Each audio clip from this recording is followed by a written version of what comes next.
and good day. My name is Jürgen Steinmetz from eTurboNews, and this is a breaking news update.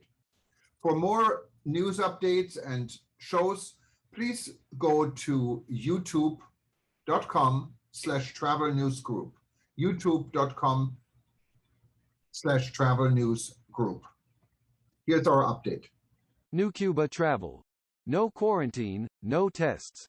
Cuba pushed on reopening to tourism and restoring incoming activity pending the official reopening of the borders on November 15. The Cuban government lifted the quarantine obligation for international travelers beginning November 7.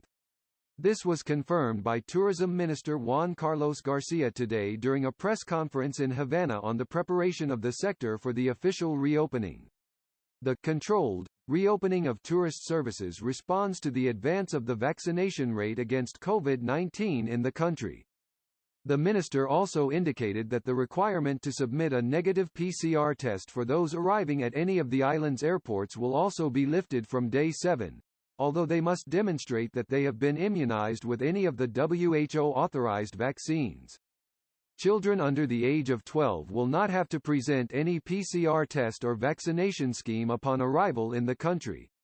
The government, the minister specified, will still maintain epidemiological surveillance, as well as the mandatory use of masks in terminals and in the rest of the country.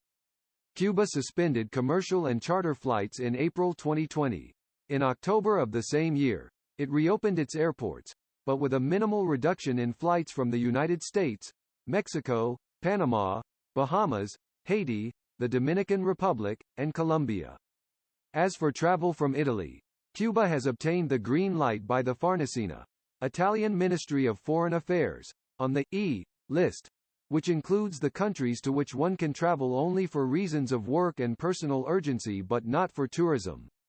The ordinance that gave rise to the classification expired on October 25, the day on which the status of the various countries of the world could change for the Foreign Ministry. The vaccination rate against COVID-19 in Cuba is anticipated to reach over 90% of the population by November. Before the pandemic, tourism was Cuba's second official source of foreign exchange income and contributed about 10% of the gross domestic product, GDP.